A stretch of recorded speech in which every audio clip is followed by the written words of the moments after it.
ਜਦੋਂ ਤੁਸੀਂ ਇਹਨੂੰ ਐਨਾਲਿਸਿਸ ਕੀਤਾ, ਪੂਰਾ ਦੇਖਿਆ ਘੋਖਿਆ, ਤੁਸੀਂ ਦੱਸਦੇ ਹੋ ਕਿ ਸ਼ੁਰੂਆਤ ਦੇ ਵਿੱਚ ਹੀ ਪਤਾ ਲੱਗ ਗਿਆ ਕਿ ਇਹ ਕਿਤੇ ਨਾ ਕਿਤੇ ਰਾਜਨੀਤੀ ਜਿਹੜੀ ਖੇਡ ਹੈ ਉਸ ਦਾ ਸ਼ਿਕਾਰ ਹੋ ਚੁੱਕੀ ਹੈ। ਇਹ ਕਿੱਦਾਂ ਪਤਾ ਲੱਗਾ ਤੁਹਾਨੂੰ ਵੀ ਰਾਜਨੀਤਿਕ ਤੌਰ 'ਤੇ ਸ਼ਿਕਾਰ ਹੋ ਚੁੱਕੀ ਹੈ ਇਹ ਜਿਹੜੀ ਰਿਪੋਰਟ ਆ ਜਾਂ ਜਿਹੜਾ ਇਹ ਫੈਸਲਾ?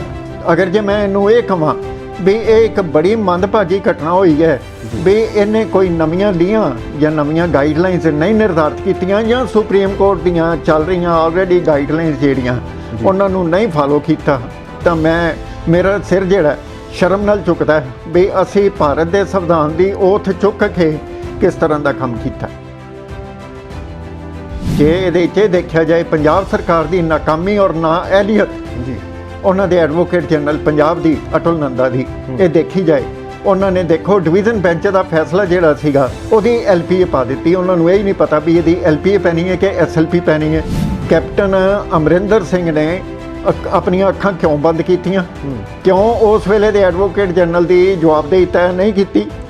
ਕਿਸ ਵਜ੍ਹਾ ਕਰਕੇ ਨਹੀਂ ਕੀਤੀ? ਪ੍ਰਤਾਪ ਸਿੰਘ ਬਾਜਵਾ ਬਾਰ-ਬਾਰ ਕਹਿੰਦੇ ਰਹੇ ਇਸ ਗੱਲ ਨੂੰ ਵੀ ਇਹ ਸਾਰਾ ਕੋਈ ਠੀਕ ਨਹੀਂ ਚੱਲ ਰਿਹਾ। ਕੁੰਵਰ ਪ੍ਰਤਾਪ ਸਿੰਘ, ਵਿਜੇ ਪ੍ਰਤਾਪ ਸਿੰਘ, ਜਿਹੜੇ ਇਸ ਕੇਸ ਨੂੰ ਨਜ਼ਦੀਕੀ ਨਾਲ ਪੈਰਵੀ ਕਰ ਰਹੇ ਸਨ, ਦੇਖ ਰਹੇ ਸਨ, ਉਹਨਾਂ ਨੇ ਬਾਰ-ਬਾਰ ਇਹ ਗੱਲ ਕਹੀ ਹੈ ਵੀ ਮੈਂ ਕੈਪਟਨ ਸਾਹਿਬ ਨੂੰ ਇਹ ਗੱਲ ਧਿਆਨ ਹੀ ਲਿਆਂਦੀ ਹੈ ਕਿ ਅਟਲ ਨੰਦਾ ਜੀ ਮੈਡੀਕਲ ਲੀਵ ਤੇ ਚੱਲ ਜਾਂਦੇ ਨੇ ਜਾਂ ਉਹ ਕਿਸੇ ਨਾ ਕਿਸੇ ਵਜ੍ਹਾ ਕਰਕੇ ਗੈਰ ਹਾਜ਼ਰ ਹੋ ਜਾਂਦੇ ਨੇ। ਪਰ ਸਾਡੇ ਕੈਪਟਨ ਸਾਹਿਬ, ਕੈਪਟਨ ਅਮਰਿੰਦਰ ਸਿੰਘ, ਮੁੱਖ ਮੰਤਰੀ ਪੰਜਾਬ ਨੇ ਇਹਦੇ ਉੱਤੇ ਗੌਰ ਕਿਉਂ ਨਹੀਂ ਫਰਮਾਇਆ? ਇਸ ਵਕਤ ਜਿੱਥੇ ਅਸੀਂ ਖੜੇ ਹਾਂ, ਜਿਸ ਪੋਜੀਸ਼ਨ ਤੇ ਅਸੀਂ ਖੜੇ ਹਾਂ, ਇੱਥੇ ਤੁਹਾਡੇ ਹਿਸਾਬ ਨਾਲ, ਤੁਹਾਡੇ ਤਜਰਬੇ ਦੇ ਹਿਸਾਬ ਦੇ ਨਾਲ ਕੀ ਕਰਨਾ ਚਾਹੀਦਾ ਸੀ ਸਰਕਾਰ ਨੂੰ ਜਾਂ ਕੀ ਹੋਣਾ ਚਾਹੀਦਾ ਸੀ? ਮੈਂ ਅਕਾਲੀ ਦਲ ਨੂੰ ਕਹਿਣਾ ਹੁੰਨਾ ਪਤੀ ਪਤਨੀ ਦਲ ਹੋ ਕੇ ਰਹਿ ਗਿਆ। ਇੱਕ ਇਸ ਗਵਰਨਮੈਂਟ ਨੇ ਵੀ ਐਗਜ਼ਾਮਪਲ ਸੈੱਟ ਕਰ ਦਿੱਤੀ, ਚੀਫ ਸੈਕਟਰੀ ਪਤਨੀ ਹੈ ਤੇ DGP ਪਤੀ ਹੈ, ਤੇ ਪੰਜਾਬ ਸਰਕਾਰ ਜਿਹੜੀ ਹੈ ਉਹ ਵੀ ਇਹ ਪਤੀ ਪਤਨੀ ਹੋ ਕੇ ਰਹਿ ਗਈ ਹੈ। ਤੇ ਫਿਰ ਅਕਾਲੀਆਂ ਤੇ ਕਾਂਗਰਸੀਆਂ ਵਿੱਚ ਫਰਕ ਕੀ ਹੋਇਆ? ਦੇਖੋ ਬਾਦਲ ਸਰਕਾਰ ਵੀ ਰਹੀ ਹੈ 2015 ਤੋਂ 17 ਤੱਕ, ਬਾਦਲ ਸਰਕਾਰ ਵੀ ਸੀ, ਉਹਨਾਂ ਨੇ ਵੀ ਇਹਦੇ ਉੱਤੇ ਕੋਈ ਕਾਰਵਾਈ ਨਹੀਂ ਕੀਤੀ ਜੀ।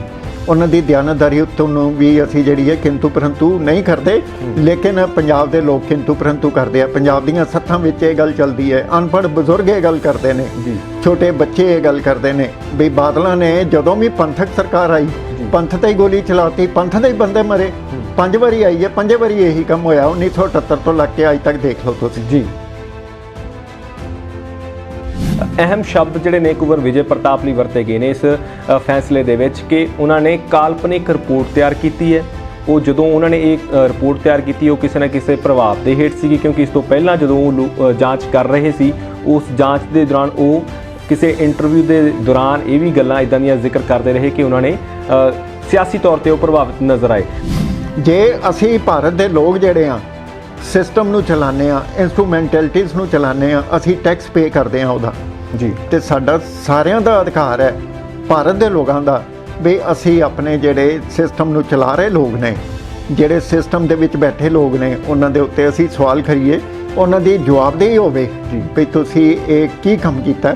ਜਿਹੜੇ ਸਾਡੇ ਮਾਨਯੋਗ ਵਕੀਲ ਸਾਹਿਬਾਨ ਆਏ ਪੰਜਾਬ ਸਰਕਾਰ ਨੂੰ ਰਿਪਰੈਜ਼ੈਂਟ ਕਰਨ ਲਈ, ਨੰਦਾ ਸਾਹਿਬ ਨੇ ਲਿਆਂਦੇ ਜੀ, ਉਹਨਾਂ ਵਕੀਲ ਸਾਹਿਬਾਨ ਨੇ ਇਹ ਪੁਆਇੰਟ ਦਿੱਤੇ ਕੋਰਟ ਨੂੰ ਜਾਂ ਨਹੀਂ ਦਿੱਤੇ, ਇਹ ਇੱਕ ਆਪਣੇ ਆਪ ਦੇ ਵਿੱਚ ਇੱਕ ਉਹ ਗੁੰਝਲ ਹੈ ਜਿਹਨੂੰ ਐਡਵੋਕੇਟ ਜਨਰਲ ਨੰਦਾ ਹੀ ਜਾਂ ਉਦੋਂ ਦੇ ਵਕੀਲ ਜਿਹੜੇ ਜਿਨ੍ਹਾਂ ਨੇ ਪੰਜਾਬ ਸਰਕਾਰ ਦਾ ਪੱਖ ਪੂਰਿਆ ਜਾਂ ਪੇਸ਼ ਕੀਤਾ ਉਹੀ ਦੇ ਸਕਦੇ ਨੇ ਜੀ। ਇਹਦੇ ਵਿੱਚ, ਇਸ ਫੈਸਲੇ ਦੇ ਵਿੱਚ ਹੋਰ ਕਿਹੜੀਆਂ ਚੀਜ਼ਾਂ ਜਾਂ ਕਿਹੜੀਆਂ ਪਰਤਾਂ ਤੁਸੀਂ ਜਿਨ੍ਹਾਂ ਨੂੰ ਬੇਸ ਬਣਾ ਕੇ ਗੱਲ ਕਹਿ ਸਕਦੇ ਹੋ, ਪੁਖਤਾ ਕਰ ਸਕਦੇ ਹੋ ਵੀ ਹਾਂ ਇਹ ਫੈਸਲਾ ਅਦਾਲਤੀ ਨਿਯਮਾਂ ਮੁਤਾਬਕ ਫੈਸਲਾ ਨਹੀਂ ਲਿਆ ਗਿਆ? ਮੰਨ ਲਈ ਕਿ ਇਹ ਵੀ ਸਿਆਸੀ ਪੈਂਤੜੇ ਹੁੰਦੇ ਨੇ ਕਿ ਇੱਕ ਵਿਅਕਤੀ ਜੇ ਕੋਈ ਕੰਮ ਕਰ ਰਿਹਾ ਤਾਂ ਉਸ ਨੂੰ ਸਪੋਰਟ ਕਰਨ ਦੀ ਥਾਂ ਉਸ 'ਤੇ ਮਾਨਸਿਕ ਦਬਾਅ ਬਣਾਇਆ ਜਾਂਦਾ, ਪ੍ਰੈਸ਼ਰ ਪਾਇਆ ਜਾਂਦਾ, ਜੋ ਕੁੰਵਰ ਵਿਜੇ ਪ੍ਰਤਾਪ ਦੀਆਂ ਸਟੇਟਮੈਂਟਸ ਨੇ। ਕਦੀ ਉਹਨਾਂ ਨੇ ਝਾਕ ਨਹੀਂ ਸੀ ਰੱਖੀ। ਅੱਜ ਤੁਸੀਂ ਦੇਖੋ ਹਰ ਜੱਜ ਜਿਹੜਾ ਰਿਟਾਇਰ ਹੁੰਦਾ ਉਹ ਜਾਂ ਚਾਹੁੰਦਾ ਮੈਨੂੰ ਇਨਕੁਆਇਰੀ ਆਫੀਸਰ ਬਣਾ ਦਿੱਤਾ ਜਾਏ, ਮੈਨੂੰ ਆਰਬਿਟਰੇਟਰ ਅਪਾਇੰਟ ਕਰ ਦਿੱਤਾ ਜਾਏ। ਫਿਰ ਜਿਸ ਤਰ੍ਹਾਂ ਦੀ ਧਾਂਦਲੀ ਤੇ ਜਿਹੜੀ ਹੈ ਲੁੱਟ ਦਾ ਬਾਜ਼ਾਰ ਗਰਮ ਹੁੰਦਾ ਉਹ ਸਾਰੀ ਦੁਨੀਆ ਦੇ ਸਾਹਮਣੇ, ਲੇਕਿਨ ਲੋਕ ਇਸ ਦੇ ਉੱਤੇ ਕਿੰਤੂ ਨਹੀਂ ਕਰਦੇ। ਕਿਉਂ ਨਹੀਂ ਕਰਦੇ? ਕਰਨਾ ਚਾਹੀਦਾ। ਸਰ ਇਹ ਜਿਹੜੀ ਰਿਪੋਰਟ ਦੇ ਕਿਉਂਕਿ ਜਿਹੜੀਆਂ ਪਿਛਲੇ ਦਿਨਾਂ ਦੇ ਵਿੱਚ ਵੱਖ-ਵੱਖ ਸਿਟਸ ਬਣੀਆਂ ਨੇ, ਉਸ ਤੋਂ ਬਾਅਦ ਵੱਖ-ਵੱਖ ਕਮਿਸ਼ਨ ਬਣੇ ਨੇ, ਤੁਹਾਡੇ ਜ਼ਿਹਨ ਤੋਂ ਸਮਝਣ ਦੀ ਕੋਸ਼ਿਸ਼ ਕਰੀਏ ਇਹਨਾਂ ਨੂੰ, ਇਹ ਤੁਹਾਨੂੰ ਲੱਗਦਾ ਕਿ ਇਹ ਵੀ ਸਮਾਂ ਟਪਾਉਣ ਦੇ ਲਈ ਬਣਦੇ ਰਹੇ? ਹੁਣ ਸਿਰਫ ਇਹ ਗੱਲਾਂ ਚੱਲਦੀਆਂ ਵੀ ਕਿਹਨੇ ਕਦੋਂ ਰਿਟਾਇਰ ਹੋਣਾ, ਤੇ ਉਹਨੂੰ ਕਿਹੜੀ ਪੋਸਟ ਮਿਲਣੀ ਹੈ। ਜੀ, ਇਹ ਇੱਕ ਅੰਤਰ ਹੈ ਜਾਂ ਮਧਿਅੰਤਰ ਹੈ, ਇਹ ਤੁਸੀਂ ਇਸ ਤੋਂ ਅੰਦਾਜ਼ਾ ਲਾ ਲਓ। ਰੋਜ਼ਾਨਾ ਸਪੋਕਸਮੈਨ ਦੇਖ ਰਹੇ ਹੋ ਤੁਸੀਂ। ਇਸ ਵਕਤ ਤੁਹਾਡੇ ਨਾਲ ਤੁਹਾਡਾ ਆਪਣਾ ਦੋਸਤ ਹਰਦੀਪ ਸਿੰਘ ਭੋਗਲ। ਪਿਛਲੇ ਕੁਝ ਸਮੇਂ ਤੋਂ ਪੰਜਾਬ ਦੀ ਅਸੀਂ ਗੱਲ ਕਰ ਲਈਏ ਜਾਂ ਦੇਸ਼ ਦੀ ਗੱਲ ਕਰ ਲਈਏ, ਅਦਾਲਤੀ ਤੌਰ ਤੇ ਬਹੁਤ ਸਾਰੇ ਫੈਸਲੇ ਅਜਿਹੇ ਆ ਰਹੇ ਨੇ ਜਿਨ੍ਹਾਂ ਤੇ ਸ਼ੱਕ ਕੀਤਾ ਜਾ ਰਿਹਾ ਹੈ, ਜਿਨ੍ਹਾਂ ਤੇ ਚਿੰਤਨ ਵੀ ਕੀਤਾ ਜਾ ਰਿਹਾ, ਜਿਨ੍ਹਾਂ ਚਿੰਤਾ ਜ਼ਾਹਿਰ ਕੀਤੀ ਜਾ ਰਹੀ ਹੈ ਕਿ ਕਿਤੇ ਨਾ ਕਿਤੇ ਇਹ ਫੈਸਲੇ ਜਿਹੜੇ ਨੇ ਸਿਆਸੀ ਪ੍ਰਭਾਵ ਦੇ ਹੇਠ ਲਏ ਜਾ ਰਹੇ ਨੇ। ਕਿਉਂਕਿ ਉਸ ਤੋਂ ਬਾਅਦ ਅਸੀਂ ਦੇਖਦੇ ਹਾਂ ਤਾਂ ਬਹੁਤ ਸਾਰੇ ਜੱਜ ਸਿਆਸੀ ਕੁਰਸੀਆਂ ਦਾ ਆਨੰਦ ਵੀ ਮਾਣ ਰਹੇ ਨੇ, ਬਹੁਤ ਸਾਰੀਆਂ ਚੀਜ਼ਾਂ ਦਾ ਨਿੱਘ ਮਾਣ ਰਹੇ ਨੇ, ਬਹੁਤ ਸਾਰੇ ਜਿਹੜੀਆਂ ਸਹੂਲਤਾਂ ਹੁੰਦੀਆਂ ਨੇ ਸਿਆਸੀ ਤੌਰ ਤੇ ਦਿੱਤੀਆਂ ਜਾ ਸਕਦੀਆਂ ਨੇ ਸਰਕਾਰ ਦੇ ਵੱਲੋਂ, ਉਹਨਾਂ ਨੂੰ ਮਿਲ ਜਾਂਦੀਆਂ ਨੇ। ਕਈ ਥਾਵਾਂ 'ਤੇ ਗਵਰਨਰ ਦੀਆਂ ਕੁਰਸੀਆਂ ਮਿਲਦੀਆਂ ਨੇ, ਕਿਤੇ ਕੋਈ ਸਹੂਲਤ ਮਿਲ ਜਾਂਦੀ ਹੈ, ਕਿਤੇ ਰਾਜ ਸਭਾ ਦੀ ਸੀਟ ਮਿਲ ਜਾਂਦੀ ਹੈ। ਤਾਂ ਬਹੁਤ ਸਾਰੇ ਸਵਾਲ ਇਸ ਕਰਕੇ ਖੜੇ ਹੋ ਚੁੱਕੇ ਨੇ ਕਿ ਸਾਡਾ ਜੁਡੀਸ਼ੀਅਲ ਜਿਹੜਾ ਸਿਸਟਮ ਹੈਗਾ ਉਹ ਕਿਹੋ ਜਿਹਾ ਹੋ ਚੁੱਕਾ ਹੈ। ਨਾਲ ਦੇ ਨਾਲ ਸਭ ਤੋਂ ਵੱਡੀ ਗੱਲ ਇਹ ਹੈ ਕਿ ਜੱਜ ਉਹ ਭੂਮਿਕਾ ਨਿਭਾ ਰਹੇ ਨੇ ਜਿਹੜੀ ਉਹ ਸਹੁੰ ਜਦੋਂ ਚੱਕਦੇ ਨੇ ਆਪਣੇ ਅਹੁਦੇ ਦੀ, ਕਿ ਉਸ ਤੇ ਬਰਕਰਾਰ ਰਹਿੰਦੇ ਨੇ। ਅਸੀਂ ਅੱਜ ਜ਼ਿਆਦਾ ਗੱਲਬਾਤ ਦੇ ਲਈ ਸਾਡੇ ਨਾਲ ਉਚੇਚੇ ਤੌਰ ਤੇ ਸਟੂਡੀਓ ਦੇ ਵਿੱਚ ਜਗਮੋਹਨ ਸਿੰਘ ਭੱਟੀ ਨੇ, ਸੀਨੀਅਰ ਐਡਵੋਕੇਟ ਨੇ, ਗੱਲਬਾਤ ਕਰਕੇ ਸਾਰੇ ਮਾਮਲੇ ਦੀ ਵਿਸਥਾਰ ਦੇ ਨਾਲ ਚਰਚਾ ਕਰਨੀ ਹੈ। ਕਿਉਂਕਿ ਪਿਛਲੇ ਦਿਨਾਂ ਦੇ ਵਿੱਚ ਹਾਈ ਕੋਰਟ ਦਾ ਜਿਹੜਾ ਇੱਕ ਫੈਸਲਾ ਆਇਆ ਕੋਟਕਪੂਰਾ ਗੋਲੀकांड ਨੂੰ ਲੈ ਕੇ, ਉਸ ਦੇ ਕਰਕੇ ਚਿੰਤਾਵਾਂ ਬਹੁਤ ਵੱਡੇ ਪੱਧਰ ਤੇ ਕੀਤੀਆਂ ਜਾ ਰਹੀਆਂ ਕਿ ਜੁਡੀਸ਼ੀਅਲ ਸਿਸਟਮ ਵੀ ਕੰਪਰੋਮਾਈਜ਼ ਕਰ ਚੁੱਕਾ ਜਾਂ ਫਿਰ ਉੱਥੇ ਜਿਸ ਤਰੀਕੇ ਨਾਲ ਕੇਸ ਪ੍ਰੈਜ਼ੈਂਟ ਕਰਨੇ ਹੁੰਦੇ ਨੇ ਉਸ ਤਰੀਕੇ ਨਾਲ ਨਹੀਂ ਕੀਤੇ ਜਾਂਦੇ। ਏਜੀ ਅਤੁਲ ਨੰਦਾ ਦੀ ਭੂਮਿਕਾ ਕਿਹੋ ਜਿਹੀ ਆ, ਬਹੁਤ ਵੱਡੇ ਸਵਾਲ ਨੇ। ਸਭ ਤੋਂ ਪਹਿਲਾਂ ਸਰ ਬਹੁਤ-ਬਹੁਤ ਸਵਾਗਤ ਹੈ ਤੁਹਾਡਾ ਜੀ। ਸਰ, ਸਭ ਤੋਂ ਪਹਿਲਾਂ ਜਿਸ ਤਰੀਕੇ ਨਾਲ ਆਪਾਂ ਸ਼ੁਰੂਆਤ ਦੇ ਵਿੱਚ ਇੱਕ ਜ਼ਿਕਰ ਕੀਤਾ ਕਿ ਜੱਜਾਂ ਦੀ ਭੂਮਿਕਾ ਕਿਹੋ ਜਿਹੀ ਆ ਅੱਜ ਦੇ ਸਮਾਜ ਦੇ ਵਿੱਚ, ਕਿਉਂਕਿ ਸ਼ੰਕੇ ਬਹੁਤ ਪੈਦਾ ਹੋ ਚੁੱਕੇ ਨੇ। ਜੱਜ ਜਦੋਂ ਆਪਣਾ ਅਹੁਦਾ ਸੰਭਾਲਦੇ ਨੇ ਤਾਂ ਉਹਨਾਂ ਦੇ ਵੱਲੋਂ ਸਹੁੰ ਕੀ ਚੱਕੀ ਜਾਂਦੀ ਹੈ, ਤਾਂ ਉਸ ਤੋਂ ਬਾਅਦ ਕੀ ਉਹ ਉਸ ਸਹੁੰ ਤੇ ਤੁਹਾਨੂੰ ਲੱਗਦਾ ਕਿ ਅੱਜ ਖਰੇ ਉਤਰ ਰਹੇ ਨੇ ਉਸ ਹਿਸਾਬ ਦੇ ਨਾਲ?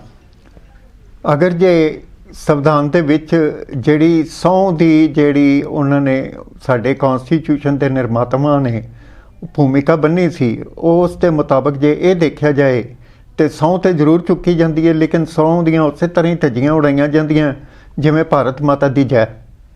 ਭਾਰਤ ਮਾਤਾ ਦੀ ਜੈ ਦੇ ਨਾਲ ਭਾਰਤ ਮਾਤਾ ਦਾ ਕਿਤੇ ਕਿਤੇ ਕਿਸ ਤਰ੍ਹਾਂ ਖਿਲਵਾੜ ਹੁੰਦਾ ਭਾਰਤ ਮਾਤਾ ਨਾਲ, ਇਹ ਸਾਰੀ ਦੁਨੀਆ ਦੇ ਸਾਹਮਣੇ ਹੈ।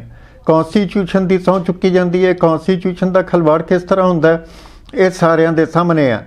ਉਹਦੇ ਵਿੱਚ ਸਪਸ਼ਟ ਤੌਰ ਤੇ ਇਹ ਲਿਖਿਆ ਹੈ, bear true faith and allegiance to the constitution of India. ਜੀ, ਇਹ ਨਾ ਟਰੂ ਫੇਥ ਹੈ ਨਾ allegiance to the constitution of India. Constitution ਦੀਆਂ ਧੱਜੀਆਂ ਕਿਵੇਂ ਉਡਾਈਆਂ ਜਾਂਦੀਆਂ, ਇਹ ਮੇਰੇ ਕਹਿਣ ਵਾਲੀ ਗੱਲ ਨਹੀਂ। ਅਗਰ ਜੇ ਇਹ ਇੱਥੇ ਕਿਹਾ ਜਾਏ ਬਈ ਆਮ ਲੋਕਾਂ ਲਈ ਕਾਨੂੰਨ ਹੋਰ ਹੈ ਜਿਨ੍ਹਾਂ ਉੱਤੇ ਤਜਰਬੇ ਕੀਤੇ ਜਾਂਦੇ ਨੇ, ਤੇ ਖਾਸ ਲੋਕਾਂ ਲਈ ਕਾਨੂੰਨ ਹੋਏ। ਪਬਲਿਕ ਫੇਥ ਜਿਹੜਾ ਜਾਂ ਪਬਲਿਕ ਕੌਨਫੀਡੈਂਸ ਜਿਹੜਾ ਸੁਪਰੀਮ ਕੋਰਟ ਬਾਰ-ਬਾਰ ਕਹਿੰਦੀ ਹੈ, ਰੋਜ਼ ਕਹਿੰਦੀ ਹੈ, 4-4 ਵਾਰੀ ਕਹਿੰਦੀ ਹੈ ਕਈ ਆਰਡਰਾਂ ਵਿੱਚ ਵੀ ਇਹ ਹਿਲਣਾ ਨਹੀਂ ਚਾਹੀਦਾ, ਲੋਕਾਂ ਦਾ ਵਿਸ਼ਵਾਸ ਨੂੰ ਢਾਹ ਨਹੀਂ ਲੱਗਣੀ ਚਾਹੀਦੀ। Public faith should not be shaken, confidence should not be ਸ਼ੇਕਨ।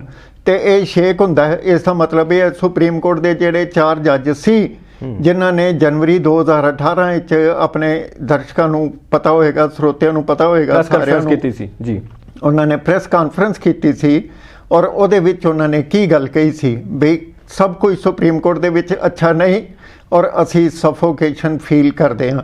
ਔਰ ਉਹਨਾਂ ਵਿੱਚੋਂ ਇੱਕ ਮਾਨਯੋਗ ਜੱਜ ਰਾਜਨ ਗੋਗੋਈ ਸਾਹਿਬ ਚੀਫ ਜਸਟਿਸ ਆਫ ਇੰਡੀਆ ਬਣੇ ਔਰ ਉਸ ਤੋਂ ਬਾਅਦ ਉਹਨਾਂ ਨੇ ਕਿਸ ਤਰ੍ਹਾਂ ਗਵਰਨਮੈਂਟ ਦੇ ਹੱਕ ਵਿੱਚ ਫੈਸਲੇ ਕੀਤੇ ਔਰ ਕਿਸ ਤਰ੍ਹਾਂ ਉਹਨਾਂ ਨੇ ਰਾਜ ਸਭਾ ਦੀ ਮੈਂਬਰੀ ਲਈ ਇਹਦੇ ਵਿੱਚ ਕੋਈ ਜਿਹੜੀ ਹੈ ਕਿਸੇ ਤੋਂ ਗੱਲ ਲੁਕੀ ਛਿਪੀ ਨਹੀਂ ਰਹਿ ਜਾਂਦੀ ਜੀ। ਇਲੈਕਸ਼ਨ ਕਮਿਸ਼ਨ ਆਫ ਇੰਡੀਆ ਨੇ ਕਿਹੜੀਆਂ ਭੂਮਿਕਾਵਾਂ ਨਿਭਾਈਆਂ ਆਮ ਲੋਕਾਂ ਨੂੰ ਇਹ ਪਤਾ ਲੱਗ ਗਿਆ ਔਰ ਉਹਨਾਂ ਨੂੰ ਅਰੋੜਾ ਸਾਹਿਬ ਨੂੰ ਨਿਵਾਜਿਆ ਗਿਆ ਕਾਹਦੇ ਨਾਲ? ਗਵਰਨਰ ਦੀ ਕੁਰਸੀ ਪਾਂਡੀਚੇਰੀ ਦੀ ਦਿੱਤੀ ਗਈ ਹੈ ਜੋ ਸੋਸ਼ਲ ਮੀਡੀਆ ਤੇ ਛਾਇਆ ਹੋ ਰਹੀ ਹੈ ਜੀ। ਇਹ ਜਿਹੜੀ ਹੈ ਗੋਦੀ ਮੀਡੀਆ ਤੇ ਛਾਇਆ ਨਹੀਂ ਹੋਈ। ਇਹ ਕਿਉਂ ਨਹੀਂ ਛਾਇਆ ਹੋਈ? ਇਹ ਗਵਰਨਮੈਂਟ ਦੇ ਨੈਸ਼ਨਲ ਚੈਨਲਸ ਤੇ ਕਿਉਂ ਨਹੀਂ ਛਾਇਆ ਹੋਈ? ਕਿ ਗਵਰਨਮੈਂਟ ਆਪਣੇ ਆਪ ਨੂੰ ਨੰਗਾ ਮਹਿਸੂਸ ਕਰਦੀ ਹੈ ਇਹਦੇ ਵਿੱਚ? ਜੇ ਦਮ ਰੱਖਿਆ ਤੁਸੀਂ ਗਲਤੀ ਕਰਨ ਦਾ ਤੇ ਦਮ ਰੱਖੋ ਮੰਨਣ ਦਾ ਵੀ। ਇਹ ਚੀਜ਼ਾਂ ਜਿਹੜੀਆਂ ਵਿਚਾਰਨ ਵਾਲੀਆਂ।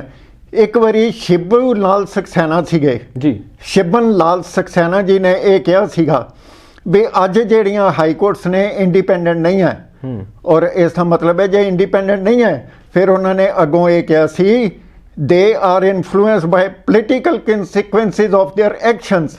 ਜੋ ਉਹ ਕੰਮ ਕਰਨਗੇ ਉਹਦੇ ਮੁਤਾਬਕ ਉਹਨਾਂ ਨੂੰ ਉਹਨਾਂ ਦਾ ਇਵਜ਼ਾਨਾ ਇਵਜ਼ ਜਾਂ ਗਿਫਟ ਜਾਂ ਸੁਗਾਤ ਜੋ ਵੀ ਉਹ ਮਿਲ ਜਾਏਗੀ। ਇਹ ਇੱਕ ਬੜੀ ਮੰਦਭਾਗੀ ਘਟਨਾ ਰਹੀ ਔਰ ਸੁਪਰੀਮ ਕੋਰਟ ਜਿਹੜੀ ਹੈ ਉਹਨਾਂ ਨੇ ਜ਼ਿਕਰ ਕੀਤਾ ਸੀ ਵੀ ਮਾਨਯੋਗ ਸੁਪਰੀਮ ਕੋਰਟ ਆਫ ਇੰਡੀਆ ਜਿਹੜੀ ਹੈ ਘੱਟੋ ਘੱਟ ਇਸ ਚੀਜ਼ ਦਾ ਗੌਰ ਫਰਮਾਏਗੀ। ਇਹ ਸਰ ਕਿੰਨੇ ਸਾਲ ਪਹਿਲਾਂ ਦੀ ਗੱਲ ਕਰ ਰਹੇ ਹੋ ਤੁਸੀਂ? ਇਹ 70 ਸਾਲ ਪਹਿਲੇ ਦੀ। 70 ਸਾਲ ਪਹਿਲਾਂ ਉਹਨਾਂ ਨੇ ਸ਼ੰਕਾ ਜਤਾਤਾ ਸੀਗਾ ਕਿ ਸਾਡੀਆਂ ਅਦਾਲਤਾਂ ਦੇ ਵਿੱਚ ਸਭ ਕੁਝ ਠੀਕ ਨਹੀਂ ਹੈਗਾ ਤੁਹਾਡੇ ਹਿਸਾਬ ਨਾਲ।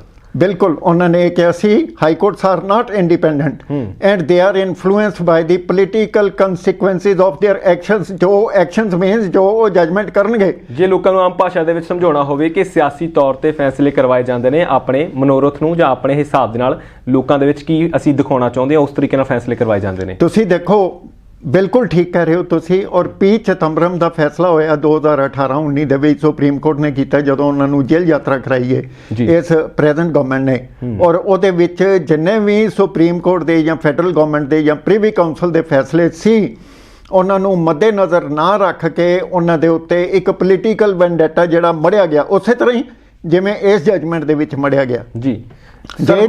ਜੇ ਤੁਸੀਂ ਇਸ ਜਜਮੈਂਟ ਦੀ ਓਪਨਿੰਗ ਦੇਖੋ ਜੀ, ਓਪਨਿੰਗ ਦੇ ਵਿੱਚ ਸ਼ੁਰੂ ਤੋਂ ਹੀ ਇਹ ਪਤਾ ਲੱਗ ਜਾਂਦਾ ਹੈ ਵੀ ਇਹ ਜਿਹੜੀ ਹੈ ਜਜਮੈਂਟ ਪੋਲੀਟੀਕਲ ਇਨਫਲੂਐਂਸ ਦੀ ਸ਼ਿਕਾਰ ਹੋ ਚੁੱਕੀ ਹੈ। ਮੈਂ ਉਹੀ ਗੱਲ ਕਰਨ ਲੱਗਾ ਸੀਗਾ, ਜੇ ਅਸੀਂ ਇਸ 99 ਪੇਜਾਂ ਦੀ ਰਿਪੋਰਟ ਜਿਹੜੀ ਇਹ ਇੱਕ ਹਿਸਾਬ ਨਾਲ ਰਿਪੋਰਟ ਤੋਂ ਬਾਅਦ ਉਹਨਾਂ ਨੇ ਕਿਹਾ ਸੀ ਰਿਪੋਰਟ ਪੇਸ਼ ਕੀਤੀ ਹੈ, ਉਸ ਤੋਂ ਬਾਅਦ 99 ਪੇਜਾਂ ਦੀ ਇਹ ਜਜਮੈਂਟ ਆਈ ਹੈ, ਇਹਨੂੰ ਲੈ ਕੇ ਜਿੱਥੇ ਸਿਆਸੀ ਤੌਰ ਤੇ ਉੱਥੇ ਧਾਰਮਿਕ ਤੌਰ ਤੇ ਜਿਹੜੇ ਵੀ ਲੋਕ ਨੇ ਜਿਹੜੇ ਚਿੰਤਨ ਕਰ ਰਹੇ ਸੀ, ਪਿਛਲੇ ਲੰਮੇ ਸਮੇਂ ਤੋਂ ਇੰਤਜ਼ਾਰ ਕਰ ਰਹੇ ਸੀ। ਹਾਲਾਂਕਿ ਪਿਛਲੇ ਦਿਨਾਂ ਵਿੱਚ ਚਰਚਾਵਾਂ ਛਿੜੀਆਂ ਸੀ ਕਿ ਸ਼ਾਇਦ ਹੁਣ ਕਿਸੇ ਨਾ ਕਿਸੇ ਬੰਨੇ ਕੰਢੇ ਇਹ ਕੇਸ ਲੱਗ ਜਾਵੇ। ਬਹੁਤ ਸਾਰੇ ਲੋਕਾਂ ਨੂੰ ਆਸ ਸੀ ਕਿਉਂਕਿ ਜਿਸ ਤਰੀਕੇ ਨਾਲ ਕੁੰਵਰ ਵਿਜੇ ਪ੍ਰਤਾਪ ਨੇ ਸਾਫ਼ ਤੌਰ ਤੇ ਕਿਹਾ ਸੀ ਕਿ ਮੈਂ ਸਾਰੇ ਚਲਾਨ ਪੇਸ਼ ਕਰਤੇ, ਆਖਰੀ ਚਲਾਨ ਪੇਸ਼ ਕਰਨ ਦੇ ਸਾਰੀ ਦੋਸ਼ੀਆਂ ਨੂੰ ਜਿਹੜੀ ਆ ਸਜ਼ਾ ਤੈਅ ਹੋ ਜਾਵੇਗੀ, ਉਹਨਾਂ ਨੇ ਬੜੇ ਭਰੋਸੇ ਨਾਲ ਇਹ ਗੱਲ ਕਹੀ ਸੀ। ਸਰ ਇਹ ਜਿਹੜੀ ਪੇਜ 99 ਪੇਜਾਂ ਦੀ ਕਾਪੀ ਤੁਹਾਡੇ ਹੱਥ ਦੇ ਵਿੱਚ ਵੀ ਹੈਗੀ ਹੈ, ਸਾਡੇ ਕੋਲ ਵੀ ਹੈਗੀ ਹੈ। ਬੜੇ ਸ਼ੰਕੇ ਨੇ ਜਦੋਂ ਤੁਸੀਂ ਇਹਨੂੰ ਐਨਾਲਿਸਿਸ ਕੀਤਾ, ਪੂਰਾ ਦੇਖਿਆ ਘੋਖਿਆ, ਤੁਸੀਂ ਦੱਸਦੇ ਹੋ ਕਿ ਸ਼ੁਰੂਆਤ ਦੇ ਵਿੱਚ ਹੀ ਪਤਾ ਲੱਗ ਗਿਆ ਕਿ ਇਹ ਕਿਤੇ ਨਾ ਕਿਤੇ ਰਾਜਨੀਤੀ ਜਿਹੜੀ ਖੇਡ ਹੈ ਉਸ ਦਾ ਸ਼ਿਕਾਰ ਹੋ ਚੁੱਕੀ ਹੈ। ਇਹ ਕਿੱਦਾਂ ਪਤਾ ਲੱਗਾ ਤੁਹਾਨੂੰ ਵੀ ਰਾਜਨੀਤਿਕ ਤੌਰ ਤੇ ਸ਼ਿਕਾਰ ਹੋ ਚੁੱਕੀ ਹੈ ਇਹ ਜਿਹੜੀ ਰਿਪੋਰਟ ਆ ਜਾਂ ਜਿਹੜਾ ਇਹ ਫੈਸਲਾ ਆ? ਕੋਰਟ ਦਾ ਮਾਈਂਡ ਜਿਹੜਾ ਹੁੰਦਾ, ਕੋਰਟ ਦੀ ਵਰਡਿੰਗ ਤੋਂ ਸਾਨੂੰ ਸਮਝ ਲੱਗ ਜਾਂਦੀ ਹੈ ਵੀ ਕੋਰਟ ਕਿੱਧਰ ਨੂੰ ਚੱਲੀ ਹੈ। ਭਾਵੇਂ ਉਹ 99 ਪੇਜ ਲਿਖੇ ਤੇ ਭਾਵੇਂ 890 ਪੇਜ ਲਿਖੇ, ਸਾਨੂੰ ਉਹਦਾ ਅੰਦਾਜ਼ਾ ਹੋ ਜਾਂਦਾ ਹੈ ਵੀ ਕੋਰਟ ਨੇ ਰੁਖ ਕਿੱਧਰ ਦਾ ਅਖਤਿਆਰ ਕੀਤਾ। ਅਗਰ ਜੇ ਇਹ ਦੇਖੀਏ ਤਾਂ ਇਹ ਜਜਮੈਂਟ ਜਿਹੜੀ ਹੈ ਇਹ ਇੱਕ ਟ੍ਰਾਇਲ ਨਹੀਂ ਸੀਗਾ ਜੀ, ਇਹ ਇੱਕ ਅਪੀਲ ਨਹੀਂ ਸੀਗੀ, ਇਹ ਆਪਣੇ ਆਪ ਦੇ ਵਿੱਚ ਇੱਕ ਕਨਸਟੀਟਿਊਸ਼ਨਲ ਜਜਮੈਂਟ ਬਣਨੀ ਸੀ, ਅਥਾਰਟੀ ਸੀ, ਜਿਹਦੇ ਵਿੱਚ ਨਾ ਤਾਂ ਇਹ ਡਿਵੈਲਪਮੈਂਟ ਆਫ ਥਾਟ ਹੋਈ ਹੈ, ਨਾ ਐਵੋਲਿਊਸ਼ਨ ਆਫ ਥਾਟ ਹੋਈ ਹੈ, ਨਾ ਸਟ੍ਰੀਮ ਆਫ ਕੌਨਸ਼ੀਅਸਨੈਸ ਆਈ ਹੈ, ਕੁਝ ਵੀ ਨਹੀਂ ਆਇਆ ਜੀ। ਅਗਰ ਜੇ ਮੈਂ ਇਹਨੂੰ ਇਹ ਕਹਾਂ ਵੀ ਇਹ ਇੱਕ ਬੜੀ ਮੰਦਭਾਗੀ ਘਟਨਾ ਹੋਈ ਹੈ ਵੀ ਇਹਨੇ ਕੋਈ ਨਵੀਆਂ ਲੀਆਂ ਜਾਂ ਨਵੀਆਂ ਗਾਈਡਲਾਈਨਸ ਨਹੀਂ ਨਿਰਧਾਰਿਤ ਕੀਤੀਆਂ ਜਾਂ ਸੁਪਰੀਮ ਕੋਰਟ ਦੀਆਂ ਚੱਲ ਰਹੀਆਂ ਆਲਰੇਡੀ ਗਾਈਡਲਾਈਨਸ ਜਿਹੜੀਆਂ ਉਹਨਾਂ ਨੂੰ ਨਹੀਂ ਫਾਲੋ ਕੀਤਾ, ਤਾਂ ਮੇਰਾ ਸਿਰ ਜਿਹੜਾ ਸ਼ਰਮ ਨਾਲ ਝੁਕਦਾ ਵੀ ਅਸੀਂ ਭਾਰਤ ਦੇ ਸੰਵਿਧਾਨ ਦੀ ਓਥ ਚੁੱਕ ਕੇ ਕਿਸ ਤਰ੍ਹਾਂ ਦਾ ਕੰਮ ਕੀਤਾ ਜੀ। ਸਰ ਇਹਦੇ ਵਿੱਚ ਜਦੋਂ ਸਮਝਣ ਦੀ ਕੋਸ਼ਿਸ਼ ਕਰਦੇ ਹਾਂ, ਰਿਪੋਰਟ ਦੇ ਵਿੱਚ ਅਸੀਂ ਵੀ ਘੋਖਣ ਦੀ ਕੋਸ਼ਿਸ਼ ਕੀਤੀ, ਲਗਾਤਾਰ ਪੜ੍ਹ ਰਹੇ ਸੀਗੇ ਤਾਂ ਬੜੀਆਂ ਚੀਜ਼ਾਂ ਪਹਿਲਾਂ ਤਾਂ ਰਿਪੋਰਟ ਦੇ ਵਿੱਚ ਸਾਰਾ ਦੱਸਿਆ ਗਿਆ, ਵੇਰਵਾ ਦਿੱਤਾ ਗਿਆ ਹੈਗਾ ਕਿ ਕਿਸ ਤਰੀਕੇ ਨਾਲ ਪਿਛਲੇ ਕੇਸਿਸ ਹੋਏ, ਕਿਹਦੇ ਸ਼ਿਕਾਇਤ ਕੀਤੀ। ਇਹਦੇ ਵਿੱਚ ਇੱਕ ਬੜੀ ਅਹਿਮ ਚੀਜ਼ ਸੀਗੀ ਕਿ ਇਹ ਸਾਰੀ ਰਿਪੋਰਟ ਜਾਣੀ ਕਿ ਸਾਰਾ ਫੈਸਲਾ ਉਸ ਚੀਜ਼ ਤੇ ਆਧਾਰਿਤ ਹੈ ਜਿਹੜਾ ਇੱਕ ਦੋਸ਼ੀ ਪੁਲਿਸ ਵਾਲਾ ਉਹ ਜਦੋਂ ਕੰਪਲੇਂਟ ਕਰ ਦਿੰਦਾ ਉਸ ਨੂੰ ਆਧਾਰ ਬਣਾ ਕੇ ਕਿਹਾ ਗਿਆ ਕਿ ਇਹ ਜਿਹੜੀ ਮੌਕੇ ਦੀ ਜਿਹੜੀ ਕੰਪਲੇਂਟ ਹੈਗੀ ਇਹਨੂੰ ਰੱਦ ਕੀਤਾ ਜਾਂਦਾ, ਮੌਕੇ ਦੀ ਜਿਹੜੀ SIT ਜਿਹੜੀ ਬਾਅਦ ਵਿੱਚ ਬਣੀ ਉਹਨੂੰ ਰੱਦ ਕੀਤਾ ਜਾਂਦਾ। ਇਸ ਚੀਜ਼ ਨੂੰ ਕਿਵੇਂ ਸਮਝਦੇ ਹੋ ਸਰ ਤੁਸੀਂ ਕਿ ਪੂਰਾ ਮਾਮਲਾ ਇੰਨੀ ਤਰੀਕੇ ਨਾਲ ਇੰਨੀ ਗੰਭੀਰਤਾ ਦੇ ਨਾਲ ਇਨਵੈਸਟੀਗੇਟ ਕੀਤਾ ਗਿਆ ਹੋਵੇ, ਉਸ ਤੋਂ ਬਾਅਦ ਕਹਿ ਦਿੱਤਾ ਜਾਵੇ ਵੀ ਇਹ ਰਿਪੋਰਟ ਸਾਨੂੰ ਮਨਜ਼ੂਰ ਨਹੀਂ ਹੈਗੀ? 1960 ਵਿੱਚ ਮਾਨਯੋਗ ਸੁਪਰੀਮ ਕੋਰਟ ਨੇ ਇਹ ਕਿਹਾ ਸੀ police investigation is a final word, ਔਰ ਜੇ ਉਹ ਫਾਈਨਲ ਵਰਡ ਸੀ ਉਦੋਂ 1960 ਵਿੱਚ ਤੇ ਅੱਜ ਉਹ ਡੈਫੀਨੇਸ਼ਨ ਜਾਂ ਗਾਈਡਲਾਈਨ ਜੇ ਬਦਲਣੀ ਸੀ ਕਿਸੇ ਵੀ ਤਰ੍ਹਾਂ ਨਾਲ ਤਾਂ ਉਹ ਇੱਕ ਲਾਰਜਰ ਬੈਂਚ ਨੂੰ ਰੈਫਰ ਹੋਣੀ ਚਾਹੀਦੀ ਸੀ, ਨਾ ਕਿ ਸਿੰਗਲ ਬੈਂਚ ਨੇ ਉਸ ਦਾ ਫੈਸਲਾ ਕਰਨਾ ਸੀ ਜੀ। ਅਗਰ ਜੇ ਮਾਨਯੋਗ ਸੁਪਰੀਮ ਕੋਰਟ ਦੀਆਂ ਗਾਈਡਲਾਈਨਸ ਜਿਹੜੀਆਂ ਸਾਡੇ ਮਾਨਯੋਗ ਹਾਈ ਕੋਰਟ ਦੇ ਸਿੰਗਲ ਬੈਂਚ ਨੇ ਉਹਨਾਂ ਨੂੰ ਨਹੀਂ ਫਾਲੋ ਕੀਤਾ ਜਾਂ ਉਹਨਾਂ ਦੇ ਸਾਹਮਣੇ ਧਿਆਨ ਵਿੱਚ ਨਹੀਂ ਲਿਆਂਦੀਆਂ ਗਈਆਂ ਜਾਂ ਉਹਨਾਂ ਦੇ ਵਿਚਾਰ ਅਧੀਨ ਨਹੀਂ ਆਈਆਂ, ਤਾਂ ਇਹ ਜਜਮੈਂਟ ਜਿਹੜੀ ਹੈ ਇਹਦਾ ਰਿਵਿਊ ਜਿਹੜਾ ਸੀਕ ਕਰਨਾ ਬਣਦਾ ਔਰ ਕਰਨਾ ਚਾਹੀਦਾ। ਔਰ ਜੇ ਇਹਦੇ 'ਚ ਦੇਖਿਆ ਜਾਏ ਪੰਜਾਬ ਸਰਕਾਰ ਦੀ ਨਾਕਾਮੀ ਔਰ ਨਾਅਹਿਲੀਅਤ ਜੀ, ਉਹਨਾਂ ਦੇ ਐਡਵੋਕੇਟ ਜਨਰਲ ਪੰਜਾਬ ਦੀ ਅਟਲ ਨੰਦਾ ਦੀ, ਇਹ ਦੇਖੀ ਜਾਏ, ਉਹਨਾਂ ਨੇ ਦੇਖੋ ਡਿਵੀਜ਼ਨ ਬੈਂਚ ਦਾ ਫੈਸਲਾ ਜਿਹੜਾ ਸੀਗਾ ਉਹਦੀ LPA ਪਾ ਦਿੱਤੀ, ਉਹਨਾਂ ਨੂੰ ਇਹ ਹੀ ਨਹੀਂ ਪਤਾ ਵੀ ਇਹਦੀ LPA ਪੈਣੀ ਹੈ ਕਿ SLP ਪੈਣੀ ਹੈ। ਕਿਵੇਂ ਉਹਨਾਂ ਨੇ ਦੌੜ ਭੱਜ ਕੀਤੀ ਸੀਗੀ, ਕਿਵੇਂ ਤੁਹਾਡੇ ਹੀ ਚੈਨਲਾਂ ਨੇ ਇਹ ਦਿਖਾਇਆ ਸੀ ਕਿ ਅਟਲ ਨੰਦਾ ਦੀ ਕਾਰਗੁਜ਼ਾਰੀ ਤੇ ਬੇਰੁਜ਼ਗਾਰੀ ਕਿਵੇਂ ਦੀ ਚੱਲ ਰਹੀ ਹੈ ਜੀ। ਮੈਂ ਦੋ ਵਰਡ ਯੂਜ਼ ਕੀਤੇ ਹਨ, ਕਾਰਗੁਜ਼ਾਰੀ ਤੇ ਬੇਰੁਜ਼ਗਾਰੀ। ਉਹ ਬਾਹਰ ਚੱਕਰ ਲਾਉਂਦੇ ਰਹੇ ਕੋਰਟ ਤੇ, ਲੇਕਿਨ ਉਹਨਾਂ ਨੇ ਐਂਟਰ ਹੋ ਕੇ ਕੋਰਟ ਨੂੰ ਅਸਿਸਟ ਨਹੀਂ ਕੀਤਾ। ਜੀ ਕਿਉਂ ਨਹੀਂ ਕੀਤਾ ਅਸਿਸਟ? ਉਦੋਂ ਵੀ ਬੜਾ ਰੌਲਾ ਰੱਪਾ ਪਿਆ ਸੀ। ਕੈਪਟਨ ਅਮਰਿੰਦਰ ਸਿੰਘ ਨੇ ਆਪਣੀਆਂ ਅੱਖਾਂ ਕਿਉਂ ਬੰਦ ਕੀਤੀਆਂ? ਕਿਉਂ ਉਸ ਵੇਲੇ ਦੇ ਐਡਵੋਕੇਟ ਜਨਰਲ ਦੀ ਜਵਾਬਦੇਹੀ ਤੈਅ ਨਹੀਂ ਕੀਤੀ? ਜੀ ਕਿਸ ਵਜ੍ਹਾ ਕਰਕੇ ਨਹੀਂ ਕੀਤੀ? ਪ੍ਰਤਾਪ ਸਿੰਘ ਬਾਜਵਾ ਬਾਰ-ਬਾਰ ਕਹਿੰਦੇ ਰਹੇ ਇਸ ਗੱਲ ਨੂੰ ਵੀ ਇਹ ਸਾਰਾ ਕੋਈ ਠੀਕ ਨਹੀਂ ਚੱਲ ਰਿਹਾ। ਉਹਨਾਂ ਦੀ ਗੱਲ ਤੇ ਵੀ ਗੌਰ ਨਹੀਂ ਫਰਮਾਇਆ ਗਿਆ। ਪੱਟੀ ਸਾਹਿਬ, ਇੱਥੇ ਜਿਹੜੀ ਤੁਸੀਂ ਗੱਲ ਕੀਤੀ, ਕੁੰਵਰ ਵਿਜੇ ਪ੍ਰਤਾਪ ਨੇ ਵੀ ਇਸ ਚਿੰਤਾ ਜ਼ਾਹਿਰ ਕੀਤੀ ਇਸ ਗੱਲ ਤੇ ਕਿ ਬੜੀ ਹੈਰਾਨੀ ਦੀ ਗੱਲ ਹੈ ਕਿ ਏਜੀ ਬਹੁਤ ਸਾਰੀਆਂ ਮੈਡੀਕਲ ਲੀਵ ਲੈ ਕੇ ਜਿੱਦਣ ਤਰੀਕਾਂ ਪੈਂਦੀਆਂ ਸੀ ਮੈਡੀਕਲ ਲੀਵ ਤੇ ਚਲੇ ਜਾਂਦੇ ਸੀ। ਕਿੰਨੀਆਂ ਤਰੀਕਾਂ ਜਿਹੜੀਆਂ ਨੇ ਪਈਆਂ, ਕਿੰਨੀਆਂ ਤਰੀਕਾਂ ਤੇ ਅਤੁਲ ਨੰਦਾ ਅਪੀਅਰ ਹੋਏ ਜਾਂ ਕਿੰਨੀਆਂ ਤੇ ਛੁੱਟੀ ਲੈ ਲਈ? ਤੁਸੀਂ ਇਸ ਬਾਰੇ ਵੀ ਘੋਖ ਕੀਤੀ ਹੈ ਕੋਈ?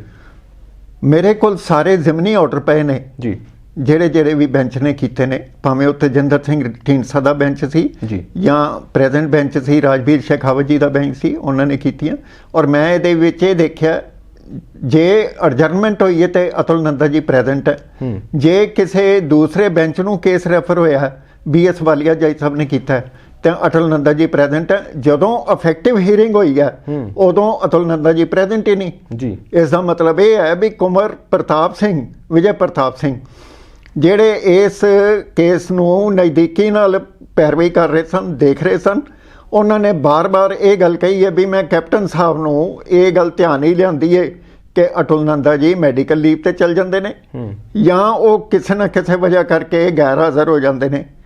ਪਰ ਸਾਡੇ ਕੈਪਟਨ ਸਾਹਿਬ, ਕੈਪਟਨ ਅਮਰਿੰਦਰ ਸਿੰਘ, ਮੁੱਖ ਮੰਤਰੀ ਪੰਜਾਬ ਨੇ ਇਹਦੇ ਉੱਤੇ ਗੌਰ ਕਿਉਂ ਨਹੀਂ ਫਰਮਾਇਆ?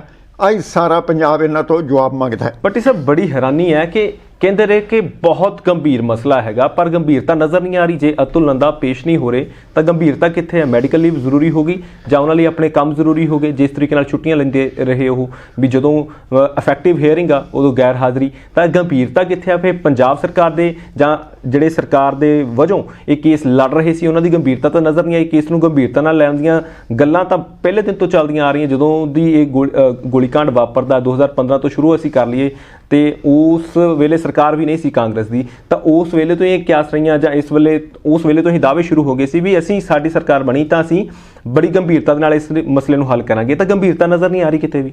ਇਹ ਜਿਹੜੀਆਂ ਸਟੇਟਮੈਂਟਾਂ ਸਨ ਉਸ ਵੇਲੇ ਦੀਆਂ, ਉਸ ਸਮੇਂ ਦੀ ਨਜ਼ਾਕਤ ਮੁਤਾਬਕ ਇਹ ਸੀ ਵੀ ਸਾਨੂੰ ਕੁਰਸੀ ਗੱਡੀ ਦਿਓ, ਉਦੋਂ ਬਾਅਦ ਤੁਸੀਂ ਠੱਠੇ ਖੂਹ 'ਚ ਪਵੋ, ਜਿਵੇਂ ਹੁੰਦਾ ਉਹ ਗੱਲ ਹੋਈ ਹੈ ਜੀ। ਔਰ ਅਜਿਹੀ ਗੱਲ ਜੇ ਕੀਤੀ ਹੈ ਕੈਪਟਨ ਸਰਕਾਰ ਨੇ ਕੀਤੀ। ਦੇਖੋ ਬਾਦਲ ਸਰਕਾਰ ਵੀ ਰਹੀ ਹੈ 2015 ਤੋਂ 17 ਤੱਕ, ਬਾਦਲ ਸਰਕਾਰ ਵੀ ਸੀ, ਉਹਨਾਂ ਨੇ ਵੀ ਇਹਦੇ ਉੱਤੇ ਕੋਈ ਕਾਰਵਾਈ ਨਹੀਂ ਕੀਤੀ ਜੀ। ਉਹਨਾਂ ਦੀ ਦਿਆਨਤਦਾਰੀ ਉੱਤੇ ਨੂੰ ਵੀ ਅਸੀਂ ਜਿਹੜੀ ਹੈ ਕਿੰਤੂ ਪਰੰਤੂ ਨਹੀਂ ਕਰਦੇ, ਲੇਕਿਨ ਪੰਜਾਬ ਦੇ ਲੋਕ ਕਿੰਤੂ ਪਰੰਤੂ ਕਰਦੇ ਆ। ਪੰਜਾਬ ਦੀਆਂ ਸੱਥਾਂ ਵਿੱਚ ਇਹ ਗੱਲ ਚੱਲਦੀ ਹੈ, ਅਨਪੜ੍ਹ ਬਜ਼ੁਰਗ ਇਹ ਗੱਲ ਕਰਦੇ ਨੇ, ਛੋਟੇ ਬੱਚੇ ਇਹ ਗੱਲ ਕਰਦੇ ਨੇ ਵੀ ਬਾਦਲਾਂ ਨੇ ਜਦੋਂ ਵੀ ਪੰਥਕ ਸਰਕਾਰ ਆਈ ਪੰਥ ਤੇ ਹੀ ਗੋਲੀ ਚਲਾਤੀ, ਪੰਥ ਦੇ ਹੀ ਬੰਦੇ ਮਰੇ। 5 ਵਾਰੀ ਆਈ ਹੈ, 5 ਵਾਰੀ ਇਹੀ ਕੰਮ ਹੋਇਆ 1978 ਤੋਂ ਲੱਗ ਕੇ ਅੱਜ ਤੱਕ ਦੇਖ ਲਓ ਤੁਸੀਂ ਜੀ। ਇਹ ਅਜਿਹਾ ਕਿਉਂ ਹੋਇਆ? ਜੇ ਫਿਰ ਇਹ ਕਾਂਗਰਸ ਸਰਕਾਰ ਆ ਗਈ 2017 ਵਿੱਚ, ਮਾਰਚ 2017 ਵਿੱਚ, ਤੇ ਇਹਨਾਂ ਨੇ ਵੀ ਕੋਈ ਖਾਸ ਕਾਰਗੁਜ਼ਾਰੀ ਨਹੀਂ ਕੀਤੀ।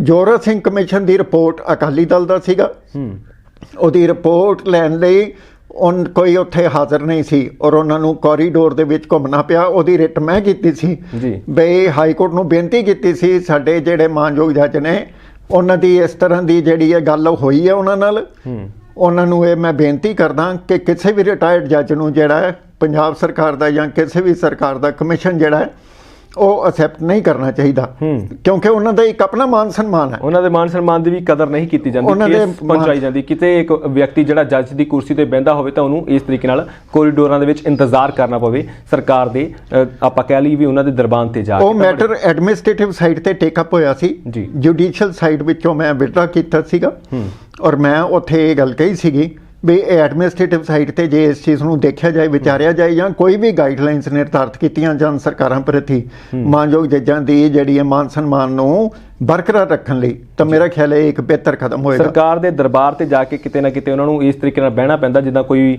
ਮੰਗਤਾ ਬੰਦਾ ਜਿਹੜਾ ਉਹਨਾਂ ਦੇ ਇੰਤਜ਼ਾਰ ਕਰ ਰਿਹਾ ਹੋਵੇ। ਪਰ ਸਰ ਇਸ ਰਿਪੋਰਟ ਦੇ ਵਿੱਚ ਜਿਹੜਾ ਫੈਸਲਾ ਆਇਆ, ਰਿਪੋਰਟ ਤਾਂ ਹਲੇ ਉਸ ਤਰੀਕੇ ਨਾਲ ਜਨਤਕ ਨਹੀਂ ਹੋਈ ਜਿਸ ਤਰੀਕੇ ਨਾਲ ਪੂਰੀ ਤਰ੍ਹਾਂ ਆਉਣੀ ਹੈ। ਦੇਖੋ ਇੱਕ ਚੀਜ਼ ਮੈਂ ਭੁੱਗਲ ਸਾਹਿਬ ਹੋਰ ਕਹਾਂਗਾ, ਜੀ ਗੱਲ ਪੂਰੀ ਤਾਂ ਹੋਏਗੀ ਫਿਰ ਜਸਟਿਸ ਰਣਜੀਤ ਸਿੰਘ ਦੀ ਰਿਪੋਰਟ ਆਈ ਹੈ ਜੀ, ਉਹਨਾਂ ਨੇ ਵੀ ਪੈੜਾਂ ਦਰ ਪੈੜਾਂ ਜਿੰਨੀਆਂ ਵੀ ਖੋਲ ਸਕਦੇ ਸੀ ਉਹਨਾਂ ਨੇ ਖੋਲੀਆਂ।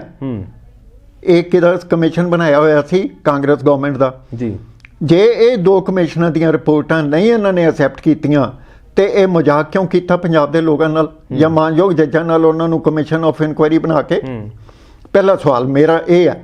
ਦੂਜਾ ਸਵਾਲ ਮੇਰਾ ਇਹ ਹੈ, ਫਿਰ ਸਿੱਟ ਦੀ ਕੀ ਜ਼ਰੂਰਤ ਪੈ ਗਈ ਸੀ? ਕੀ ਮਾਨਯੋਗ ਜੱਜ ਜਿਹੜੇ ਸੀਗੇ ਇਨਕੁਆਇਰੀ ਉਹ ਠੀਕ ਨਹੀਂ ਕਰ ਸਕੇ?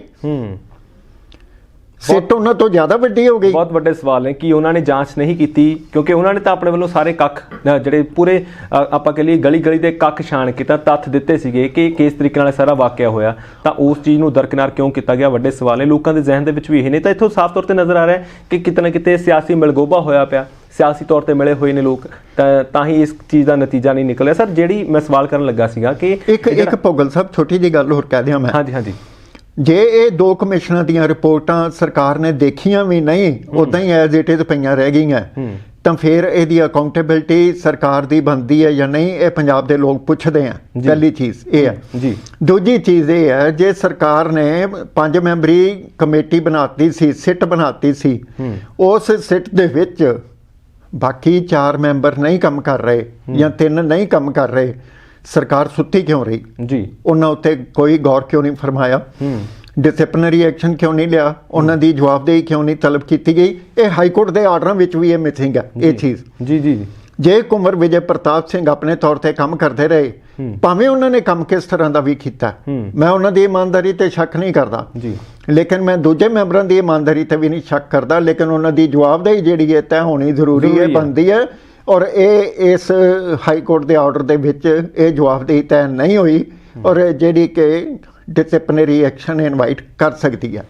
ਇਹਦੇ ਵਿੱਚ ਜਿਹੜਾ ਜ਼ਿਕਰ ਕੀਤਾ ਗਿਆ, ਹੁਣ ਜਿਹੜਾ ਉਹ ਫੈਸਲੇ ਦੇ ਵਿੱਚ ਅਖੀਰ ਤੇ ਦੱਸੀ ਵੀ ਗਈ ਕਿ ਜਿਹੜੀ ਇਹ ਰਿਪੋਰਟ ਪੇਸ਼ ਕੀਤੀ ਜਾਣੀ ਹੈ, ਉਹ ਜਿੰਨੇ ਵੀ ਇਸ ਨਵੀਂ ਸਿੱਟ ਦੇ ਮੈਂਬਰ ਹੋਣਗੇ ਉਹਨਾਂ ਸਾਰਿਆਂ ਦੇ ਦਸਤਖਤ ਹੋਣਗੇ, ਜਦਕਿ ਪਿਛਲੀ ਰਿਪੋਰਟ ਤੇ ਇਕੱਲੇ ਕੁੰਵਰ ਵਿਜੇ ਪ੍ਰਤਾਪ ਦੇ ਦਸਤਖਤ ਸੀ। ਸਰ, ਇਹ ਜਿਹੜੀ ਚੀਜ਼ ਇਸ ਤਰੀਕੇ ਨੂੰ, ਇਹ ਜਿਹੜਾ ਨੁਕਤਾ ਆਪਣੇ ਵੱਲੋਂ ਪੇਸ਼ ਕਰਨ ਦੀ ਕੋਸ਼ਿਸ਼ ਕੀਤੀ ਗਈ ਹੈ, ਇਸ ਨੁਕਤੇ ਨੂੰ ਕਿਵੇਂ ਸਮਝੀਏ ਵੀ ਕਿ ਸਾਰਿਆਂ ਦੇ ਦਸਤਖਤ ਹੋਣੇ ਜ਼ਰੂਰੀ ਹੁੰਦੇ ਨੇ ਹਰੇਕ ਚੀਜ਼ ਤੇ, ਜਾਂ ਫਿਰ ਇਹਦੇ ਵਿੱਚ ਇਹ ਵੀ ਹੁੰਦਾ ਕਿ ਕੋਈ ਇਦਾਂ ਦੀ ਗੱਲ ਨਹੀਂ ਹੁੰਦੀ ਵੀ ਮੌਕੇ ਦਾ ਜਿਹੜਾ ਅਫਸਰ ਹੁੰਦਾ ਉਸਦੇ ਦਸਤਖਤ ਜ਼ਰੂਰੀ ਹੁੰਦੇ ਨੇ?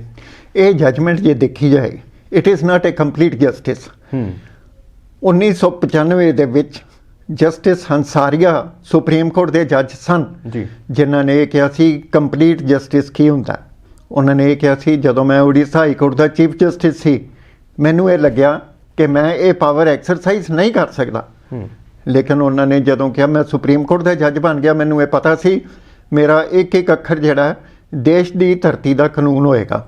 ਔਰ ਉਹਨਾਂ ਨੇ ਇਹ ਕਿਹਾ ਸੀ ਕੰਪਲੀਟ ਜਸਟਿਸ ਕਰਨਾ ਕੋਰਟ ਦਾ ਅਧਿਕਾਰ ਹੈ। ਇਹ ਜਿਹੜਾ ਗੱਲ ਹੈ 2020 ਦੇ ਵਿੱਚ ਵੀ 2020 ਦੇ ਵਿੱਚ ਵੀ ਮਾਨਯੋਗ ਸੁਪਰੀਮ ਕੋਰਟ ਨੇ ਇੱਕ ਨਿਸ਼ਾ ਜੈਨ ਦਾ ਕੇਸ ਹੈ ਜਿਹਦੇ ਵਿੱਚ ਉਹਨਾਂ ਨੇ ਇਹ ਗੱਲ ਰਿਵਾਈਜ਼ ਕੀਤੀ ਹੈ, ਕਈ ਵਾਰੀ ਹੋਰ ਕੀਤੀ ਰਿਵਾਈਜ਼। ਤੁਸੀਂ ਇਹ ਦੇਖੋ, ਐਪਲੀਕੇਸ਼ਨ ਆਫ ਲਾ ਹੋਣੀ ਚਾਹੀਦੀ ਹੈ। ਕਿਹਦੇ ਲਈ ਹੋਣੀ ਚਾਹੀਦੀ ਹੈ? ਲੋਕਾਂ ਲਈ, ਆਮ ਲੋਕਾਂ ਲਈ, ਜਿਨ੍ਹਾਂ ਦਾ ਜਿਹੜੇ ਦੇਖੋ ਇਹ ਜਿਹੜੇ ਪਟੀਸ਼ਨਰ ਸੀਗੇ ਇਹ ਪਬਲਿਕ ਨਹੀਂ ਹੈ ਜੀ। ਪਬਲਿਕ ਕੌਣ ਹੈ? ਪੰਜਾਬ ਦੇ ਲੋਕ, ਦੇਸ਼ ਦੇ ਲੋਕ ਜਿਹੜੇ ਦੇਖ ਰਹੇ ਸਨ ਵੀ ਇਹਦਾ ਫੈਸਲਾ ਕੀ ਹੁੰਦਾ। ਜਦੋਂ ਕੋਆਰਡੀਨੇਟ ਬੈਂਚ ਨੇ ਇੱਕ ਵਾਰੀ ਡਿਸਮਿਸ ਕਰ ਦਿੱਤਾ, ਮਾਨਯੋਗ ਹਾਈ ਕੋਰਟ ਦੇ ਜੱਜ ਨੇ ਇਹ ਗੱਲ ਮੰਨੀ ਹੈ ਵਿੱਚ ਵੀ ਕੋਆਰਡੀਨੇਟ ਬੈਂਚ ਨੇ ਪਟੀਸ਼ਨਾਂ ਡਿਸਮਿਸ ਕਰ ਦਿੱਤੀਆਂ, ਜਿਹਦੇ ਵਿੱਚ ਨੰਦਾ ਸਾਹਿਬ ਨੇ ਬਥੇਰਾ ਅਡੰਬਰ ਰਚਿਆ, ਸਾਰੀ ਦੁਨੀਆ ਨੂੰ ਪਤਾ। ਔਰ ਉਹ ਅਡੰਬਰ ਦੇ ਵਿੱਚ ਜੇ ਉਹ ਡਿਸਮਿਸ ਹੋ ਗਈਆਂ ਤਾਂ ਉਹਦਾ ਸੰਗਿਆਨ ਕਿਉਂ ਨਹੀਂ ਲਿਆ ਗਿਆ? ਇਹਦੇ ਉੱਤੇ ਵੀ ਜਜਮੈਂਟ ਜਿਹੜੀ ਹੈ ਸਾਇਲੈਂਟ ਹੈ। ਮੀਨਿੰਗ ਆਫ ਪਬਲਿਕ ਕੀ ਹੁੰਦਾ ਜੀ? ਮੀਨਿੰਗ ਆਫ ਪਬਲਿਕ ਹੁੰਦਾ ਆਮ ਲੋਕ। ਜਦੋਂ ਪਬਲਿਕ ਦੇ ਆਮ ਲੋਕ ਹੁੰਦੇ ਆ, ਉਹਨਾਂ ਦੇ ਵਿੱਚ ਸਿਟੀਜ਼ਨ ਆਫ ਇੰਡੀਆ ਕੌਣ ਹੁੰਦਾ? ਸਿਟੀਜ਼ਨ ਆਫ ਇੰਡੀਆ ਉਹ ਹੁੰਦੇ ਆ ਜਿਹੜੇ ਪਬਲਿਕ ਦੇ ਵਿੱਚੋਂ ਹੁੰਦੇ ਆ। ਸਭ ਤੋਂ ਪਹਿਲੇ ਅਸੀਂ ਪਬਲਿਕ ਵੀ ਹਾਂ ਤੇ ਅਸੀਂ ਸਿਟੀਜ਼ਨ ਆਫ ਇੰਡੀਆ ਵੀ ਹਾਂ ਜੀ। ਜੇ ਅਸੀਂ ਸਿਟੀਜ਼ਨ ਆਫ ਇੰਡੀਆ ਤੇ ਤਾਂ ਅਸੀਂ ਕੋਰਟ 'ਚ ਜਾਂਦੇ ਹਾਂ, ਜੇ ਅਸੀਂ ਪਬਲਿਕ ਦਾ ਪਾਰਟ ਹਾਂ ਅਸੀਂ ਤਾਂ ਵੀ ਕੋਰਟ 'ਚ ਜਾਂਦੇ ਹਾਂ ਜੀ। ਜੇ ਇਹ ਦੇਖਿਆ ਜਾਏ, ਇਸ ਜਜਮੈਂਟ ਨੂੰ ਵਿਚਾਰਿਆ ਜਾਏ, ਪ੍ਰਿੰਸੀਪਲਸ ਆਫ ਕ੍ਰਿਮੀਨਲ ਜੂਰਿਸਪ੍ਰੂਡੈਂਸ ਜਿਹੜੇ ਨੇ ਫਾਲੋ ਹੀ ਨਹੀਂ ਕੀਤੇ ਗਏ। ਪ੍ਰਿੰਸੀਪਲ ਆਫ ਕਨਸਟੀਟਿਊਸ਼ਨਲ ਲਾ ਫਾਲੋ ਨਹੀਂ ਕੀਤੇ ਗਏ। ਜੇ ਇਹ ਵੀ ਦੇਖਿਆ ਜਾਏ ਤੇ ਜਿਹੜੀ ਨੋਨ ਵਰਕਿੰਗ ਹੈ ਬਾਕੀ ਸਿੱਟ ਦੇ ਮੈਂਬਰਾਂ ਦੀ, ਉਹਦੇ ਉੱਤੇ ਵੀ ਕੋਈ ਸੰਗਿਆਨ ਨਹੀਂ ਲਿਆ ਗਿਆ। ਬਾਰ-ਬਾਰ ਇਹੀ ਕਿਹਾ ਗਿਆ ਬਈ ਕੁੰਵਰ ਵਿਜੇ ਪ੍ਰਤਾਪ ਸਿੰਘ ਪੋਲੀਟੀਕਲ ਇਨਫਲੂਐਂਸ ਜਾਂ ਪੋਲੀਟੀਕਲ ਜਿਹੜਾ ਸੀਗਾ ਉਹਦੇ ਤੋਂ ਪ੍ਰਭਾਵਿਤ ਸੀਗੇ। ਮੈਂ ਇੱਧਰ ਹੀ ਆਉਣ ਲੱਗਾ ਸੀ ਸਰ, ਕਿਉਂਕਿ ਬੜੇ ਅਹਿਮ ਸ਼ਬਦ ਜਿਹੜੇ ਨੇ ਕੁੰਵਰ ਵਿਜੇ ਪ੍ਰਤਾਪ ਲਈ ਵਰਤੇ ਗਏ ਨੇ ਇਸ ਫੈਸਲੇ ਦੇ ਵਿੱਚ ਕਿ ਉਹਨਾਂ ਨੇ ਕਾਲਪਨਿਕ ਰਿਪੋਰਟ ਤਿਆਰ ਕੀਤੀ ਹੈ।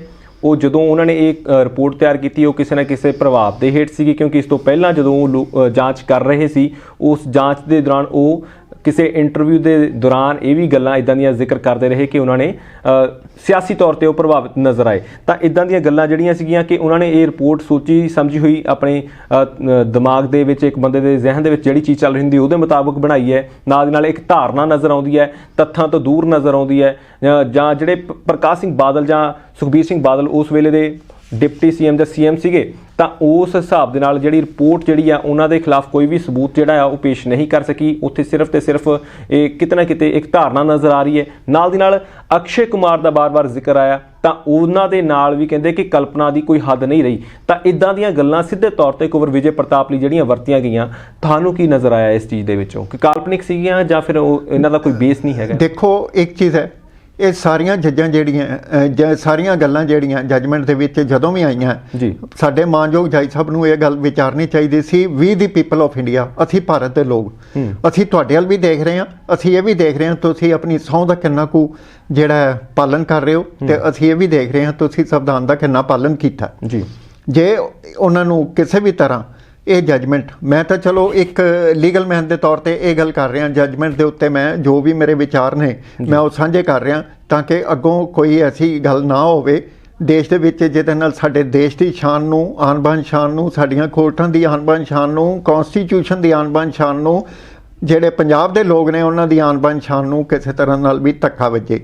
ਜੇ ਅਸੀਂ ਭਾਰਤ ਦੇ ਲੋਕ ਜਿਹੜੇ ਆ ਸਿਸਟਮ ਨੂੰ ਚਲਾਉਂਦੇ ਹਾਂ, ਇੰਸਟਰੂਮੈਂਟੈਲਿਟੀਜ਼ ਨੂੰ ਚਲਾਉਂਦੇ ਹਾਂ, ਅਸੀਂ ਟੈਕਸ ਪੇ ਕਰਦੇ ਹਾਂ ਉਹਦਾ ਜੀ, ਤੇ ਸਾਡਾ ਸਾਰਿਆਂ ਦਾ ਅਧਿਕਾਰ ਹੈ ਭਾਰਤ ਦੇ ਲੋਕਾਂ ਦਾ ਵੀ ਅਸੀਂ ਆਪਣੇ ਜਿਹੜੇ ਸਿਸਟਮ ਨੂੰ ਚਲਾ ਰਹੇ ਲੋਕ ਨੇ, ਜਿਹੜੇ ਸਿਸਟਮ ਦੇ ਵਿੱਚ ਬੈਠੇ ਲੋਕ ਨੇ, ਉਹਨਾਂ ਦੇ ਉੱਤੇ ਅਸੀਂ ਸਵਾਲ ਕਰੀਏ, ਉਹਨਾਂ ਦੀ ਜਵਾਬਦੇਹੀ ਹੋਵੇ ਵੀ ਤੁਸੀਂ ਇਹ ਕੀ ਕੰਮ ਕੀਤਾ, ਕਿਵੇਂ ਦਾ ਕੀਤਾ, ਕਿਉਂ ਕੀਤਾ। ਇੱਥੇ ਤੁਸੀਂ ਇੱਕ ਚੀਜ਼ ਦੇਖੋ, ਸਾਰੀ ਜੱਜਮੈਂਟ ਦੇ ਵਿੱਚ ਜੀ ਇਹ ਦੇਖਿਆ ਜਾਏ ਤੇ ਇਹ ਇੱਕ ਕੌਂਸਟੀਟਿਊਸ਼ਨ ਸਾਈਡ ਦੇ ਉੱਤੇ ਇਹ ਜਿਹੜਾ ਲਿਆ ਗਿਆ ਸੀ, ਲੇਕਿਨ ਕੁੰਵਰ ਵਿਜੇ ਪ੍ਰਤਾਪ ਸਿੰਘ ਨੇ ਵੀ ਇਹ ਗੱਲ ਕਹੀ ਹੈ ਬਈ ਇਹ ਜਿਹੜੀ ਹੈ ਸਿਵਲ ਰਿਟ ਪਟੀਸ਼ਨ ਨਹੀਂ ਚੱਲਣੀ ਚਾਹੀਦੀ ਸੀ। ਉਹ ਦੇਖੋ, ਇਹ ਉਹਨਾਂ ਦਾ ਆਪਣਾ ਵਿਚਾਰ ਹੈ, ਲੇਕਿਨ ਮੈਂ ਇੱਥੇ ਇਹ ਕਹਾਂਗਾ ਜੇ ਇਹ ਸਿਵਲ ਰਿਟ ਪਟੀਸ਼ਨ ਚੱਲੀ ਹੈ ਤੇ ਫਿਰ ਕੌਂਸਟੀਟਿਊਸ਼ਨ ਦੀ ਕਿਸੇ ਵੀ ਪ੍ਰੋਵੀਜ਼ਨ ਨੂੰ ਨਾ ਤਾਂ ਇਹਦੇ ਵਿੱਚ ਡਿਸਕਸ ਕੀਤਾ ਗਿਆ, ਨਾ ਹੀ ਕਿਸੇ ਮਾਨਯੋਗ ਸਾਡੇ ਕਿਸੇ ਵੀ ਪਾਰਟੀ ਵੱਲੋਂ ਉਹਨੂੰ ਪਲੀਡ ਕੀਤਾ ਗਿਆ ਜੀ, ਨਾ ਹੀ ਉਹਦੇ ਵਿੱਚ ਆਰਗੂਮੈਂਟ ਜਿਹੜੀਆਂ ਹੋਈਆਂ ਉਹਦੇ ਵਿੱਚ ਕਿਸੇ ਤਰ੍ਹਾਂ ਦਾ ਬੰਨਣ ਬੰਨਿਆ ਗਿਆ। ਸਿਰਫ ਜੇ ਇਹ ਦੇਖਿਆ ਜਾਏ, ਇਹਨੂੰ ਐਟ ਦੀ ਮੋਸਟ ਇਹ ਕਿਹਾ ਜਾਏ it is editing of certain things based on presumption and surmises ਜੀ, ਤੇ ਇਹਦੇ ਵਿੱਚ ਕੋਈ ਗਲਤ ਗੱਲ ਨਹੀਂ। ਜੇ ਅਸੀਂ ਕੁੰਵਰ ਵਿਜੇ ਪ੍ਰਤਾਪ ਸਿੰਘ ਬਾਰੇ ਕਿੰਤੂ ਪਰੰਤੂ ਕਰਦੇ ਹਾਂ ਤੇ ਸਾਡੇ ਮਾਨਯੋਗ ਹਾਈ ਕੋਰਟ ਨੂੰ ਇਹ ਗੱਲ ਦੇਖਣੀ ਚਾਹੀਦੀ ਸੀ ਜੀ। ਮੇਰੀ ਜੱਜਮੈਂਟ ਜਦੋਂ ਅੱਜ ਲੋਕਾਂ ਦੇ ਵਿੱਚ ਜਾਏਗੀ ਇਹਦੇ ਉੱਤੇ ਕਿੰਤੂ ਪਰੰਤੂ ਨਾ ਹੋਵੇ, ਫਿਰ ਤਾਂ ਇਹ ਜਿਹੜੀ ਸੰਵਿਧਾਨ ਦੀ ਜਿਹੜੀ ਲਈ ਗਈ ਸਹੁੰ ਸੀਗੀ ਉੱਤੇ ਖਰੇ ਉਤਰਦੇ, ਉਹਦੇ ਉੱਤੇ ਖਰੇ ਉਤਰਦੇ, ਕਸਵੱਟੀ ਉੱਤੇ ਖਰੇ ਉਤਰਦੇ। 100 ਵਾਰੀ ਨਹੀਂ, ਹਜ਼ਾਰਾਂ ਵਾਰੀ, ਲੱਖਾਂ ਵਾਰੀ ਜਿਹੜਾ ਉਹਨਾਂ ਨੂੰ ਸਲਾਮ ਮਿਲਦਾ ਇਸ ਚੀਜ਼ ਦਾ, ਜਦੋਂ ਉਹਨਾਂ ਨੇ ਅਜਿਹਾ ਕੰਮ ਨਹੀਂ ਦੇਖਿਆ, ਨਹੀਂ ਕੀਤਾ। ਤੇ ਇਹਦੀ ਜਿਹੜੀ ਐਵੋਲੂਸ਼ਨ ਆਫ ਥਾਟ ਹੈ, ਐਵੋਲੂਸ਼ਨ ਆਫ ਫੈਕਟ ਹੈ, ਜਾਂ ਇਹ ਜੱਜਮੈਂਟ ਦੀ ਬਿਗਨਿੰਗ ਜਿਹੜੀ ਹੈ ਉਹ ਆਪਣੇ ਆਪ ਵਿੱਚ ਇਹ ਬੋਲਣ ਲੱਗ ਗਈ ਹੈ ਵੀ ਇਹ ਜੱਜਮੈਂਟ ਕਿੱਧਰ ਨੂੰ ਰੁਕ ਕਰੇਗੀ। ਤਾਂ ਮੇਰਾ ਖਿਆਲ ਹੈ ਕਿ ਆਮ ਬੰਦਾ ਵੀ ਜਿਹੜਾ ਕਾਨੂੰਨ ਦਾ ਜਾਣਕਾਰ ਨਹੀਂ, ਉਹ ਇਸ ਚੀਜ਼ ਦਾ ਅੰਦਾਜ਼ਾ ਲਾ ਸਕਦਾ ਸੀ ਵੀ ਇਹ ਜੱਜਮੈਂਟ ਦਾ ਫੈਸਲਾ ਕੀ ਆਏਗਾ। ਜੇ ਹੁਣ ਤੁਸੀਂ ਇਹ ਦੇਖੋ 3.5 ਸਾਲ ਜਾਂ 4 ਸਾਲ ਇਸ ਸਿੱਟ ਦੇ ਲੰਘ ਗਏ ਜੀ, ਹੁਣ ਹਾਈ ਕੋਰਟ ਕਹਿੰਦੀ ਹੈ ਵੀ ਤੁਸੀਂ 6 ਮਹੀਨੇ ਹੀ ਫੈਸਲਾ ਕਰ ਦਿਓ। ਸਿੱਟ ਬਣਾਉਣ ਦੀ ਤਰੀਕ ਨਹੀਂ ਨਿਰਧਾਰਿਤ ਕੀਤੀ ਗਈ। ਜੇ ਸਿੱਟ ਬਣਾਉਣ ਦੀ ਤਰੀਕ ਨਹੀਂ ਨਿਰਧਾਰਿਤ ਕੀਤੀ ਗਈ, ਇਹ ਆਪਣੇ ਆਪ ਦੇ ਵਿੱਚ ਇੱਕ ਬੜਾ ਵੱਡਾ ਲੈਪਸ ਹੈ, ਗੰਭੀਰਤਾ ਨਹੀਂ ਹੈ। ਉੱਦਾਂ ਤੁਸੀਂ ਟਾਈਮ ਬਾਉਂਡ ਕਰ ਰਹੇ ਹੋ ਤੇ ਤੁਸੀਂ ਤਾਰੀਖ ਮੈਂਸ਼ਨ ਨਹੀਂ ਕਰ ਰਹੇ ਵੀ ਕਿਸ ਤਰੀਕ ਤੋਂ ਇਹ ਚੀਜ਼ ਜਿਹੜੀ ਸ਼ੁਰੂ ਕੀਤੀ ਜਾਣੀ ਹੈ, ਜਾਂਚ ਸ਼ੁਰੂ ਕੀਤੀ ਜਾਣੀ ਨਵੀਂ। ਨਾਲ ਦੀ ਨਾਲ ਇਹ ਵੀ ਕਿਹਾ ਜਾਂਦਾ ਹੈ ਕਿ ਸਰਕਾਰ ਜਿਹੜੀ ਹੈ